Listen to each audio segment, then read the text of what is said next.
Welcome back to Real Estate with Mariah and Spence. Today we are going to unpack this question because of a comment that I received on one of our videos, basically saying they thought we were giving bad advice because the comment was, it's a bad idea to buy a house if you're not going to live there for more than a couple years. So I thought, one, we would just discuss it ourselves and kind of unpack that question because we have quite a bit of experience both doing that. And then, of course, helping buyers and sellers do that over the years. But then also, the fun part, we're going to see what a good handful of random people from Google thought about this. So we have... What do we do? Type it into Google? Good handful. No, I already have right here. See, I have quite a few. Homework. I'm just going to read through what these random people had to say. None of this is biased towards one leaning one way or the other. It's not biased. It's just very random. You can do anything you want. Yes. It's your show. But it's random. And... we're just going to go down this list and then we'll chat about what we think and our experiences with it as we go. Well, it's kind of funny though. You know me, I just kind of sit at the table and I enjoy my ride and enter the conversation when I can and have anything to speak on. Yes. Vice versa for Mariah. She's kind of the content, the creator, and this is more her field. I love being personal though and on air. So I'm going to tell you a personal story because I think this is actually relevant. This morning, I have a phone call. I'm sitting outside my inspection for a property that's under contract out in Gladstone. Okay. Beautiful area heading north. It's almost to Washington. It's about 20 minutes away. Okay. But I have some downtime, and I know we're getting a lot of new clients from Instagram, social media, wherever, other websites. And a lot of them are first-time home buyers. And the main key I keep hearing, the main thing I keep hearing is, I really want to buy a house. A, it's really expensive. B, interest rates are crazy. And C, I'm a terrible saver. I can't save money for a down payment. What do? I'm sick of renting. It's a trap. And by the way, Oregon, they just raised their rental law. Rather than, I believe it was like 7%, they doubled it. Now those landlords can pay or increase your rent up to 14%. Yeah. So if you're an Oregonian and you think you're sitting pretty tight because, you got some cheap rent, well, it might not be cheap for so long. Yeah. So these are why maybe people are reaching out to us because majority of them, they're renting and they want to change and have a different situation. So I bring that up to my guy and I make a phone call and I say, hey, so-and-so, I need some real advice as to what the market is doing right now in the lending world and what's your side seeing and how are you taking care of this. And I gave him my scenarios and instances just like with I just your buyers. said. So this was today. You called this him was today. Yes, okay. This morning. I'm interested to know. And I called him and I said, well, I get it. We're at like a 6.5%, 7% interest. Yeah. He's like, but we have some decent programs out there. And we actually are one of the few that have an Oregon bond program. And you can purchase a home using USDA outside in the county. Obviously, you have income levels and limits. You can if you want to be qualified for these loans. But he said, we have been getting a lot of people on these really cool new programs. And sometimes it's zero money down because the big concern is closing costs for first-time home buyers. They want enough funds to have closing costs, or worst case scenario, they're always asking for the sellers to be paying these closing costs. And right now, it's like that. I'd say it's more 40-60 if we get it. Honestly, you're 40-60, even 30-70. Honestly, asking for closing costs and forgetting it. Okay, and actually getting the seller to pay your closing costs. Okay, and so I wouldn't say it's 100% of the time you're a buyer. You ask for closing costs, you're going to get it. I would say you're running into 40-60% of the time, or even 30-70% of the time. It all becomes different on the property we're looking at and the price range. But he says, well, we have a really good Oregon bond program. And it's basically a really cool government bond that you qualify for, that they actually pay for a portion of your down payment, which is really cool. Nice. And it gets you that first step and leap. And then he also was mentioning an 80-40-20 program, I believe it's called. He's going to kill me once he watches this and sees I'm talking about it without really getting all my knowledge. But I just thought these programs were really cool because it was all geared for this question. Okay, I've talked enough, but it was all geared for this question. No, that's really good. And it was really exciting, though, because in my mind, I'm just asking them some questions that people ask me. I say, hey, how much generally are you seeing people pay down payments with to make their mortgage affordable, right? And he's like, well, obviously people don't like paying, less than 20% because they have their mortgage insurance, which is it's dumb. It's not really doing anything for the most part. It's just a fee that they can do. And he said, well, I recommend saving your cash. Definitely save your cash and save it for a rainy day fund or put equity into it. And try to buy through these certain programs that they offer. Now, if you have 20%, you have 20%. But that's really good. That was big advice. That's advice straight from a really solid lender who knows what's going on and is working with and helping first-time buyers all the time, and of course other buyers as well. But that's just straight from the source. So that's really good. One thing that I did miss out on that I was going to touch on is I asked him, hey, what's the average mortgage rate that you're seeing? Because I know mine. I know what it was. I know what it was before. Yeah. Mine, to me, I feel like it was high, but obviously we upgraded a little bit, so I expect it to be a little bit high because we were in a higher price category. Right. He came down with a number of the average mortgage rate, I believe, in our area is around $2,100. Really? And I was like, wow, okay. So I'm not doing too bad. That's good. It's better than I thought. And because I'm dealing with clients that I thought the mortgage wise, I don't know what everybody's comfortable paying. I know what I'm comfortable paying monthly, but some people are different. Everybody's different. But also you have to take into consideration rent, like what's going on with rent. Well, what was rent doing before we bought, our first house? We were looking at that, and that was kind of how we compared like what would be comfortable for our mortgage and what rent is now versus what rent was back then when we were first married. And that was a highlight of our conversation we had is when you're talking with tenants and people that currently rent and they want to get out of that situation, but then they get so eye locked and focused on that 6% interest rate right now. Yeah, it's true. You gotta just follow the numbers, okay? Yes. And see what you're paying now, see what you're paying then, but then don't forget about these the tax credits you get every year. Right. So the landlord, they could raise your rate $200. Well, what's your your interest rate?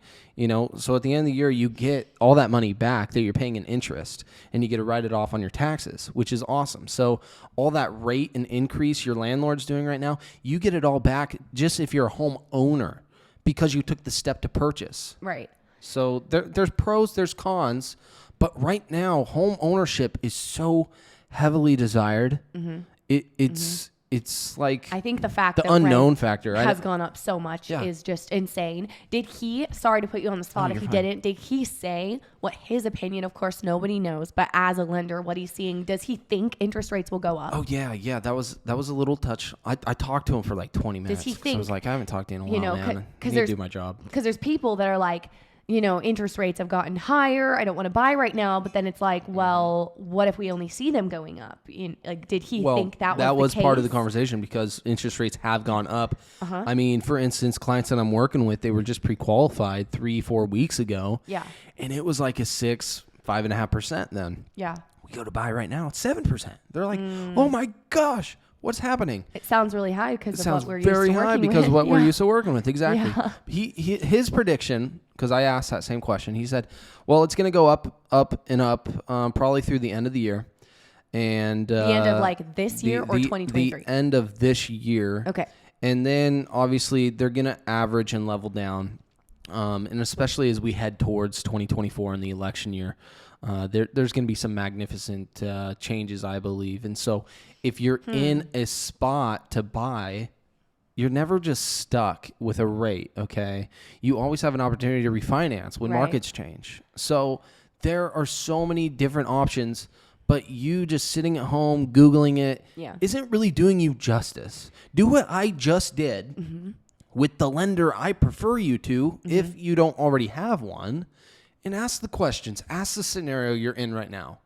And he's going to be pretty straight up with you. I mean, lenders want business right now. Don't let them fool you. Yeah, they want to talk to you. They want to give you advice. They should. And if they don't, then they're probably not the right person to talk to because it doesn't sound like someone that's very nice. We mentioned weeks ago on the show is lenders, I feel like, are a little bit more thirsty. than they Yeah. were. They're just a little bit more thirsty, Definitely. you know? So they'll be happy to talk to they you. love talking to people. That is their job. They're in the people business. Yes. There's no question that you have. They probably haven't been asked yet. Yeah. If they've been in the mortgage industry for quite some time. My guy, 25 plus years. And there's no dumb question. That's another thing. I've had buyers, especially like first time buyers, tell me they're a little nervous to reach out to a lender because maybe I've heard this one before multiple times. They've talked to a lender and they made them feel dumb or like they were wasting their time. And I hate that. And they've even said that about realtors. Like, we will never do that. It's always valid to just ask. There's no dumb questions.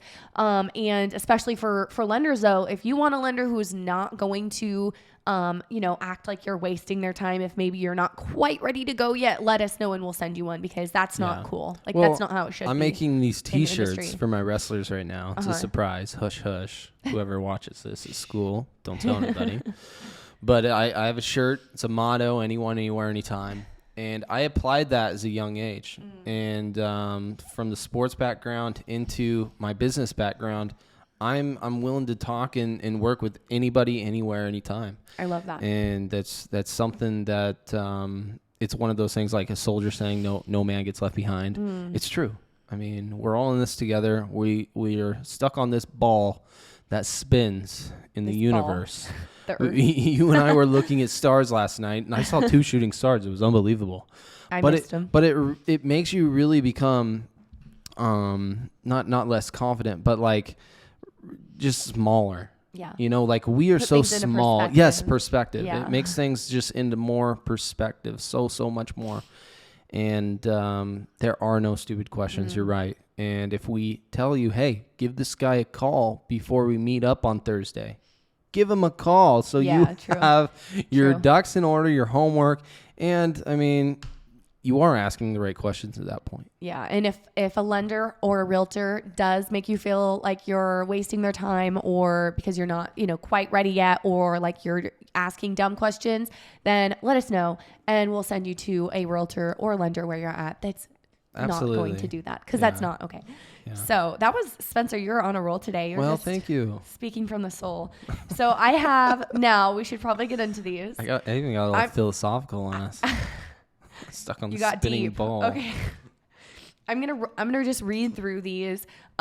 This is, like I said, what random people from Google said about this. So we're not just sitting here giving our opinions, because I feel like if you've watched our show before, you probably already know our opinions about this topic, because we've talked about it quite a bit. Not necessarily just, we haven't like made a video about this one topic, but it's come up through conversation because it is something, I don't know about you, but I kind of do feel strongly about. So, well, my aunt, the baby reveal party we were at last weekend, she comes up to me. I haven't really spoke to her in years. We're just not around that much. But she comes up to me and she says, "Hey, Spence, is right now a good time to buy? Right now a good time to buy a house?" This exact question. Yeah. And my response was, in short, it's always a good time to buy. You did say that. It's always. If you look at the situation, stupid, but no. Or salesy. I'm not looking to be salesy. Right. I'm looking. Hey, if there's an investment you know about, you don't want to buy it, tell me, I'm going to buy it. Right. But the person she was asking for, the question about, was renting. And if you look at what they're paying for rent versus what they could pay for a mortgage while gaining equity, then yes, it's a good time. It's a good time to buy. Yeah. So it's relative. She told me the scenario and I said, you should really look into buying it. Yes. So. Okay. So this first person from Google said, I made $60,000 on my condo the first few months I lived there, as the same unit in another part of the complex sold for much more than that. I see no better investment than real estate. Why pay someone else's mortgage? Yeah. That was the first. Well, I mean, that's the whole point, right? I mean, you're not stuck inside of this thing over your head for X amount of years. You could sell it months after you buy it if the market's right and if it aligns with your life and what you're looking to do, and just pay off debts even. I mean, you can create debt. There's good debt, there's bad debt, but that real estate investment could really save your ASS. True. Good way to put that. And if it's not, like, say, okay, I live there and things change in the market, it's not as good of a time to sell. Well, then can you hold on to it? Like, how hard would it be for you to just either stay there a little bit longer because you're going to live somewhere anyway? So could you just stay there a little longer? Or could you hold on to it, maybe turn it into a rental or an Airbnb, depending on where you live, and then go hop somewhere else, whatever it is that you're doing. Because if you're saying like, I only want to live there a couple years, like you have options. You're not just stuck. That's just something I really feel when you own a house, like especially if your goal is to collect properties over your life and have, a handful of properties, which is a good goal to have for financial stability or whatever by the time you're older, then it's not a bad idea to hold on to it, do what you want with it, and then go find the next one. Well, I don't think you and I have ever looked at wanting to buy or, it's just purchasing a property. Anything listen, let me finish this off. Okay. I don't think you and I have ever actually looked at a property without discussing the secondary option or an option to rent, Airbnb, create another space, put a storage shed inside of the yard and then insulate it, have it connected to power, create some type of wealth and other income based off of what you are purchasing because there might be hard times. There might be a bad year. Yeah. And we don't have that crystal ball to tell you.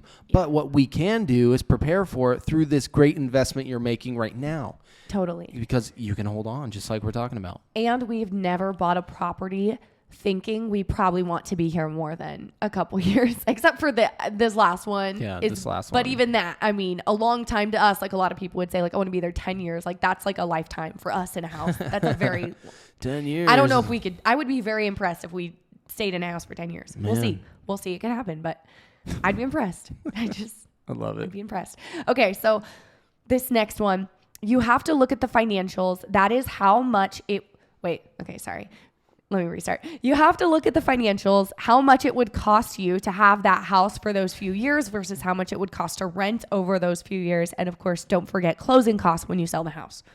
So that's a good way to look at it, looking at what would it cost me to rent during this time versus what would it cost me to own the home. And of course, there's different factors. When you own a home, you have to take into consideration buying a newer home does help a little bit, but especially with a home, like this, we bought a home that was built in 1968 and we're constantly finding things. Now, are they things that are like detrimental that like, if it was a huge deal, do we have to do this if we can't? No. Yeah, you can live with it.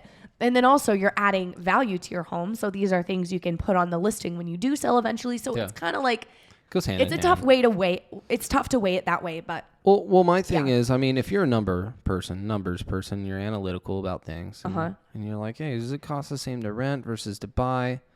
Well, look at the percentage of increases per year in your market, in your area.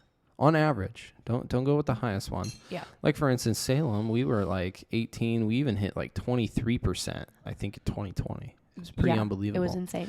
So if you were to buy a property that year, and then you're looking at the projected rate of increase per year, and that's just you sitting in your home, not touching it. This is just market appreciation. Yeah. You go to sell it. How do you factor that in with a rental?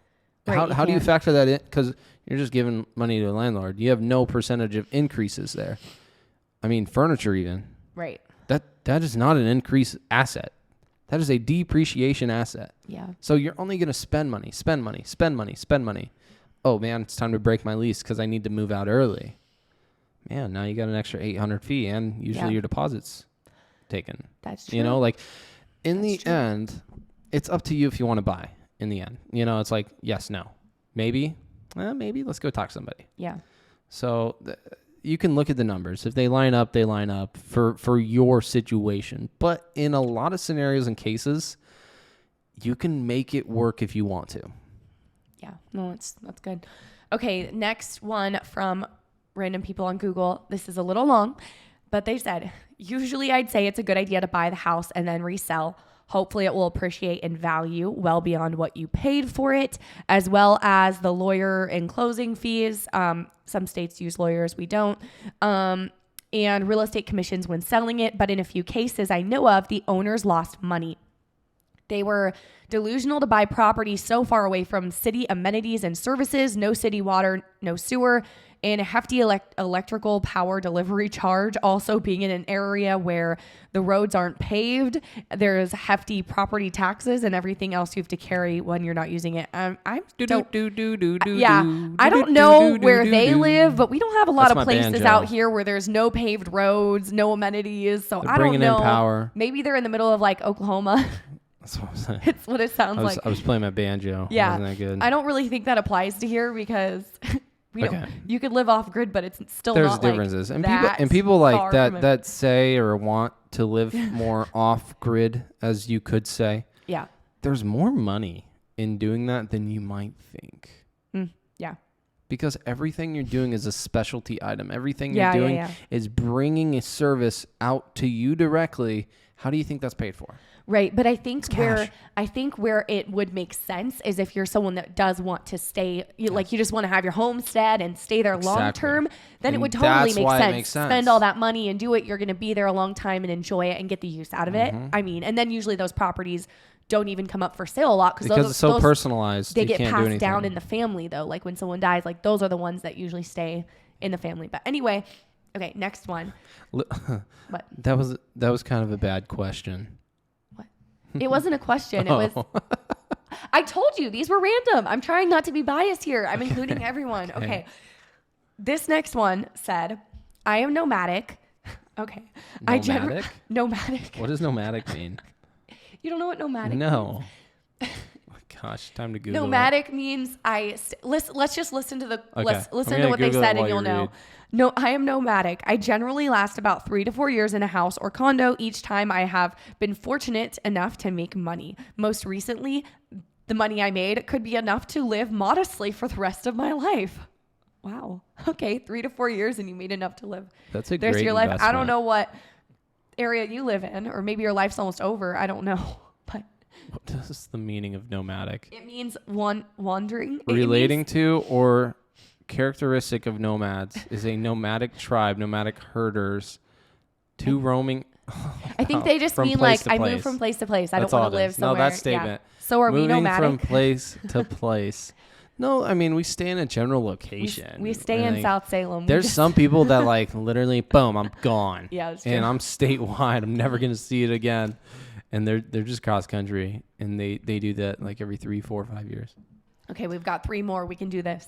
Let's hit it.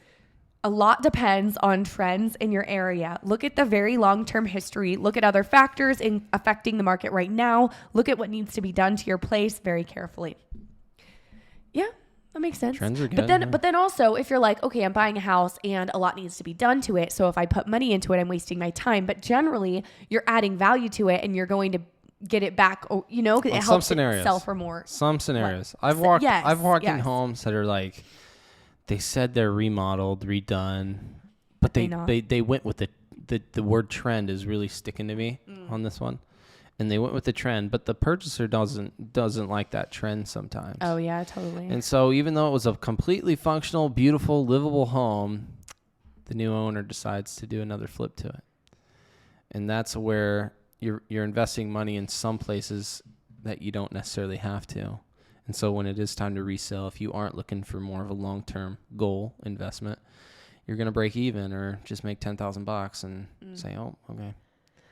Right. Okay. This next one says, there is always some risk in any venture, but real estate tends to always be solid. If you're still coming up short after 4 years, just stick around a little longer. And I guess, okay, so the question is, if you only want to live there a couple years, and then my response, I always go straight to turn it into a rental, Airbnb it, if you don't want to sell it, you know what I mean? And you want to move somewhere else. But I guess it also depends on what are your goals, because that's my goals, is something that I would like to do. But maybe you have no interest in ever owning a rental or an Airbnb, and you're like, I just want to own one house at a time, the one I live in. That's it. That's all I want. I don't care. Absolutely fine. If that is your goal, then yes. Then I guess you would look at it differently. But speaking from my brain's perspective, that's what I always go to. But okay, this last one says, depends on your financial situation and the local market. We bought a house in March to live in while we build our dream home this fall. It was certainly worth it to us because the $12,000 in upgrades we added will add to about $20,000 if we decide to sell. So they bought a house in March to live in, and they're going to start building their house in fall. So they're going to live in that house and then eventually sell it once their house is done. I think that's they added money to it. That's a common thing, and I've I love heard that. of people doing that too, and I think that's I would do it. I would totally do that. It's a great idea. That's totally. a great mindset to have. You know, as long as you're understanding your area and what's going on around you, and you're not putting crazy amounts of upgrades into it and using the right material too. I've seen a lot of people decide to put some really funky materials in when they claim to be doing an upgrade, and it sometimes hurts them. And then there's also people that do an upgrade, but they hire the worst contractor or sometimes do it themselves. And we just repeatedly on the inspection report get the same exact thing. And because it's their work, it's a very touchy subject. Yeah, you know, to really tell the client and talk to them about, because in their eyes, they spent money to do that. Mm-hmm. Oh, there's nothing wrong with that. We live here. Yeah. Oh, but there is something really wrong with it. Even though it's not like wrong, it's still wrong, if that makes sense. And if this inspector calls it out, if you have a sale fail, you don't do anything about it, the next buyer is going to get another inspector, and they're probably going to call the same thing out again. You know, that's the thing with sellers you got to take into consideration. That's the thing. Yeah. And when you get two different buyers, two different reports, the same thing multiple times comes up. Yeah. It's going to happen again if you choose not to work with it. I don't know how we got on that rabbit hole, but I don't either. But no, if you're doing work into your property and expecting more in return, you know, years, months down the road, I think you're in a really good spot. Yeah. Depending on the market, this market for sure. And I mean, that's the homestead dream, right? You know, buy something, flip it, in a sense, be happy while you're doing it, and then buy your dream home or build, you know, in the meantime. That's pretty fun to me, and that's what real estate's all about. Yeah. I think at the end of the day, although I always say, like, I lean so much towards just buying the house, even if you're only going to live there, just buy whatever. That's like totally what I lean towards because of my personal goals and theories and helping buyers and sellers over the years. It really just comes down to, it's so personal. What are your goals? What do you want for your life? Do you want to just, do you want to buy a house and live there for a really long time and not have any other rent? You don't want to deal with anything. Like, you're not business minded. You don't have any, you know, desire to own other properties. That's totally fine. Everyone has different interests and things they want to do and care about in life. And so, you do you, I guess, is the message at the end of the day. Boo. You do you. No, that's so good. Yeah. I love it. And that's why, I think that's what today's all about. You can have different, beliefs or different, you know, hey, real estate goals. And our job is to help you get there. You know, we're not coming in here and judging you based off of what you're wanting to do or your plans. We're here to help you get there. Totally. From plan A to plan B. Totally. Or point A to point B. Yeah. Plan A to plan B. There you go. Anyways, thank you so much for taking the time to watch. We come on here every week and talk all about real estate. So if you haven't already, subscribe and hit the notification bell. And if you are a first-time buyer, head over to our channel. We have a playlist all about home buying and a ton of tips and information that you're definitely going to want to know before you begin or while you're in the house hunting process. So we will see you guys next week.